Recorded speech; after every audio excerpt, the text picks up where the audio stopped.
Armu teile ja rahu Jumalalt, meie Isalt ja Issandalt Jeesuselt Kristuselt. Jutluse aluseks on meil arst Luuka poolt kirjutatud 24. peatükis esimesed 12 salmi. Aga esimesel nädalapäeval veel enne koitu läksid naised hauale, tuues kaasa lõhnarohte, mis nad olid valmis pannud. Ent nad leidsid kivi hauakambri eest ära veeretatud olevat ja kui nad sisse astusid, ei leidnud nad Issanda Jeesuse ihu. Ja sündis, et kui nad olid nõutuses, sellepärast vaata, 2 meest seisid nende juures erevalgeis rõivas. Aga kui naised hirmu tundes silmad maha lõid, ütlesid mehed neile: mis te otsite elavat surnute juurest? Teda ei ole siin, ta on üles äratatud. Tuletage meelde, mida ta teile rääkis juba Galileas, öeldes, et inimese poeg peab antama patuste inimeste kätte ja risti löödama ja 3. päeval üles tõusma. Ja naistele tuli meelde Jeesuse sõnad ja pöördudes hauakambri juurest tagasi, kuulutasid nad kõike seda neile 11 ja kõigile teistele. Aga need olid Maarja Magdalena ja Johanna ja Maarja Jaakobuse ema ja muud naised koos nendega. Nad rääkisid seda apostlitele, ent need sõnad paistsid nende silmis otse kui tühi jutt ja nad ei uskunud naisi. Peetrus aga tõusis püsti ja jooksis hauakambri juurde ja kui ta kummargil sisse vaatas, siis nägi ta üksnes suuri linu. Ja ta läks ära, endamisi imestades sündinu üle. Aamen. Istuge palun.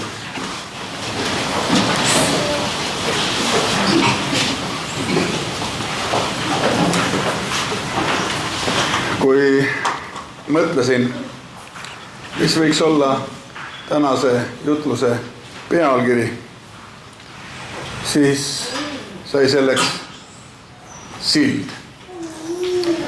Otseses tähenduses on sild 2 kalda ühendajaks. Üks silla jupp mahtus mulle ka taskusse.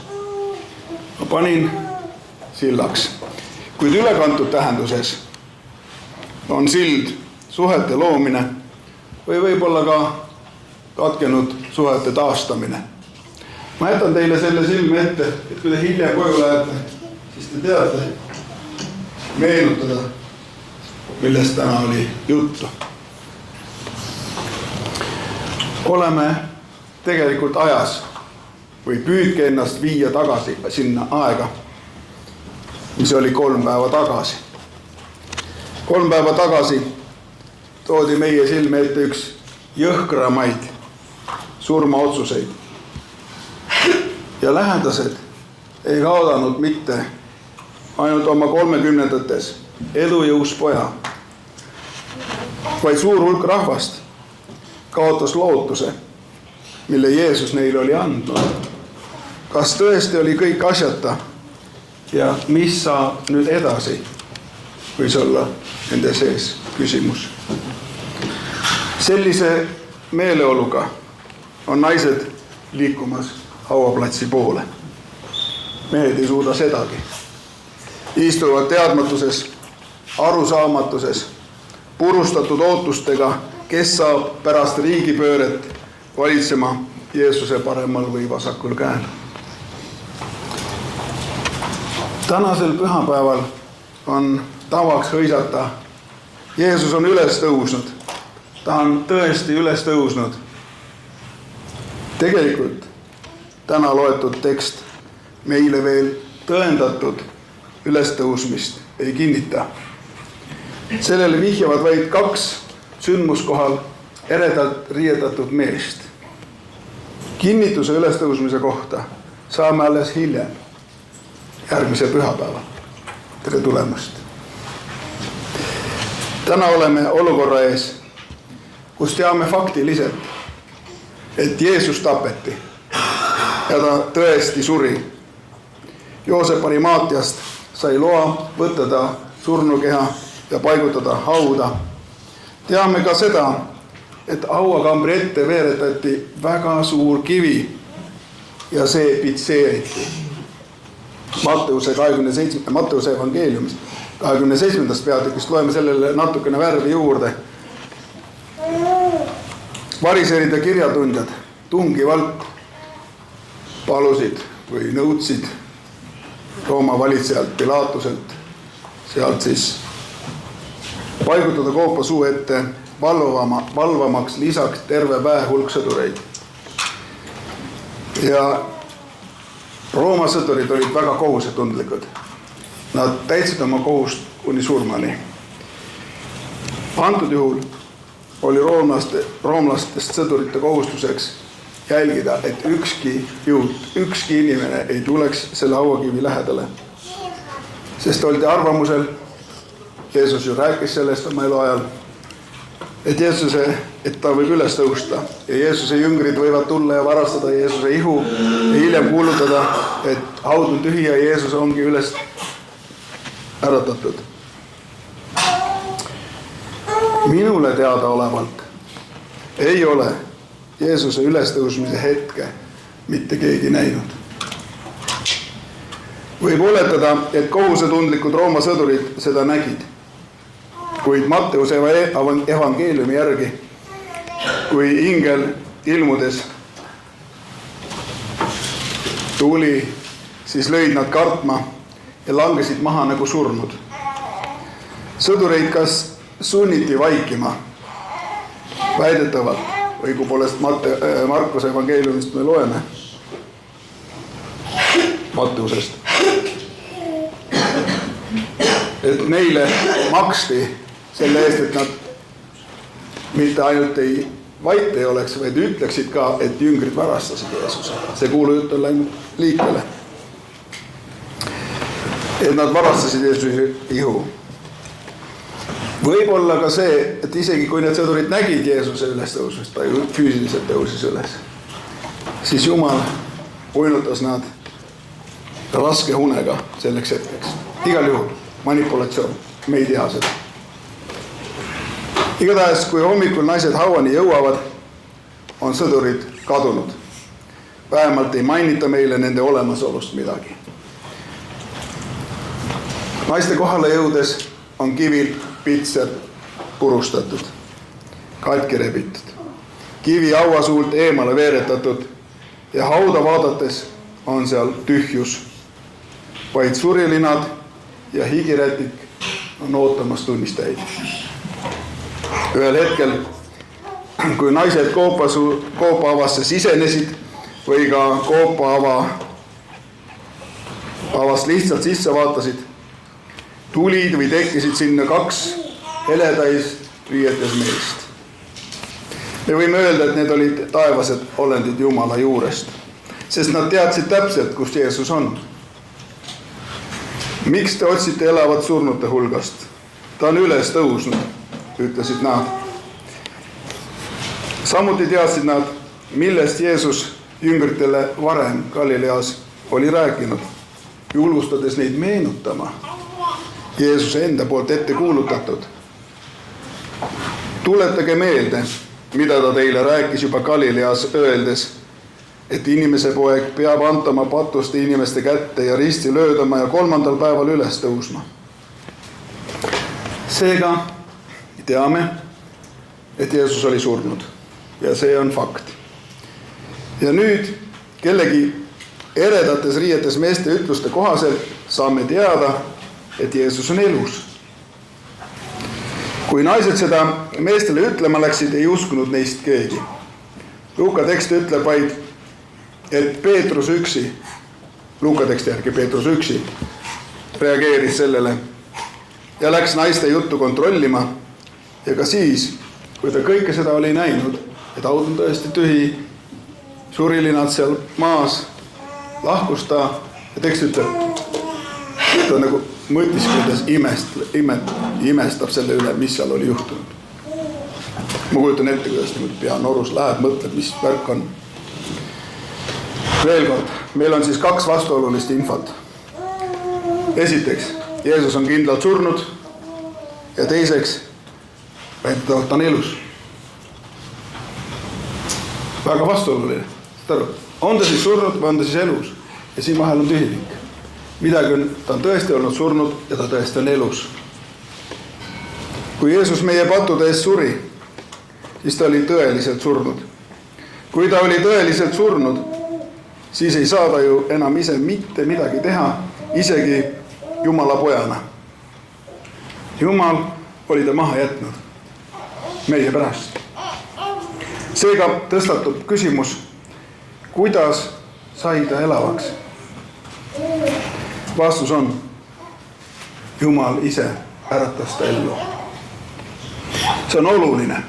Oluline seetõttu, et meie arusaam kolmainu Jumalast leiab siin ühe oma toetuspunktidest. Jumal, kellest Jeesus rääkis kui elavast Jumalast, saab meile tõeliselt elavaks ja tõendatavaks just nimelt selle sündmuse kaudu. Sillaks surma ja uue elu vahel on elav Jumal. Jumala teostus Jeesuse suhtes, et ta tõmbas ta üles taevasse kogu ta ihuga, on tõenduseks, et Jumal teostab oma plaani nii, nagu Jeesus sellest varasemalt rääkis. Jumal on päriselt olemas. Jumal on armastav isa Jeesusele ja meile. Ülestõusmine on päriselt olemas Jeesusele ja tulemas ka meie jaoks. Meie ette on selle sündmuse kaudu maalitud mitte ainult Jeesuse surm ja tühi haud, vaid ka imeline transformatsioon vana ja uue korra vahel. Teostatud sai uus leping, uus kord, uus süsteem Jumalaga osaduses olemiseks. Vana on möödunud, vaata, uus on tekkinud. On Vana Testamendi aeg ja on Uue Testamendi aeg. Need on omavahel sillaga ühendatud. Ka tänapäeval veel on ortodoksetel juutidel, kes elavad Vana Testamendi all, võimalik tulla üle Uue Testamendi ajastusse. Miks on see oluline? Sest vana leping kuulus juutidele, Vana Testament. Uus aga ka lisaks paganatele. Selles uues lepingus oleme osalised ka meie ja seda juba täna, mitte kunagi kauges tulevikus pärast surma. Uue, muudetud korra alusel saame ülestõusmise kaudu osa pühast vaimust. Kolmainu Jumala kolmandast isikust, kes tuleb oma taevase olemusega meie sisse elama, et meid muuta, et meid juhtida. Nii nagu Jeesus rääkis ja meile ise ette elas, täpselt see saab sündima. Jeesuse surma ja ülestõusmise kaudu ei ole meid jäetud ise hakkama saamise võimalus, et vaadake nüüd ise, kuidas saate, vaid meile igaühele on antud pärand ja pitser ühes isikus. Igale ühele, kes tema on vastu võtnud. See, et sa oled täna siin, see, et sa usud käsitletud teemat, see, et see sind kõnetab, ei ole tegelikult sinu teene. Tundus nagu uhke, aga tegelikult vesi peale. See on Jumala arm ja vaim sinus. Sama vägi, mis äratas Jeesuse, äratab ka sinu. Äratab sinu ja ka minu, et me võiksime juba täna elada koos Jumalaga. Jumala armust oled sa see, kes sa oled. Päriselt mõelge sellele. Jumala armust oled sa täna täpselt see, kes sa oled. Sa ei sarnane kellegi teisele. Sul on omad annid. Tema armust oled sa see ja pea seda kalliks. Hoia et tema arm sinu vastu ei läheks tühja. Nüüd jääb vaid edasi minna. Vastu tõotusele, meie endi ihude üles tõusmisele, millest Jeesus oma elu ajal juba meie kohta on rääkinud. Kokkuvõte. Ja nähes üksnes suri linu, läks Peetrus endamisi ja imestas sündinu üle. Nii ootamatu, kui see ka ei tundu, kuid tühi haud kõneleb rohkem kui täis. On öeldud, et täishaud oleks tähendanud tühja usku. Paulus kirjutas korintlastele täna, võtan sealt ühe lõigu. Ja see on oluline. Paulus peab seda väga oluliseks ja tuletab meile meelde. Ma olen teile ju kõigepealt edasi andnud seda, mida ma ka ise olen vastu võtnud. Pärast seda, kui ta viis kristlasi vangi. Pärast seda, kui ta muutus ja püha vaimu osaduse sai. Püha vaimud täitis. Ta ütleb, esimene asi, mida mina ka olen vastu võtnud ja mida teie ka kindlasti peate tegema, on see teadmine, et Kristus suri minu pattude eest. Mis iganes te olete teinud. Kristus suri nende eest.